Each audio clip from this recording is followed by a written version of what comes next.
Guys আমাদের বাড়িতে একটা অতিথি এসছে, তো আমার মামার মেয়ে এসছে। আর ও প্রচণ্ড সাপে ভয় পায়, কিন্তু সাপ দেখতে চায় কিন্তু সাপে ভয় পায়। তো ওই দেখো ওখানে ও ঘুরঘুর করছে।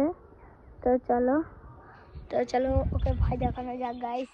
তো চলো, তো আমরা ওখানে চলে যাই, ওকে নিচে গিয়ে ওখানে ঘুরছে। হে দিয়া সাপ দেখলাম। কোথায় সত্যি কি সাপ দেখলি? চ না দেখছি, চ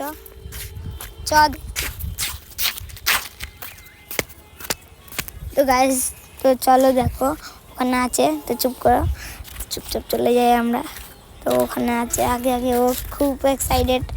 তো দেখ গা ওদিকে যা। হ্যাঁ ওদিকে যা, হ্যাঁ ওদিক কোনো দেখ, ঠিক করে হ্যাঁ দিয়ে সাপ দিয়ে সাপ। তো ও কান্না করছিল ঘরে গিয়ে, তো ওকে চুপ করিয়ে আসলাম ছাদে। তো আবার নেক্সট ভিডিওর জন্য তোমরা কমেন্ট করো।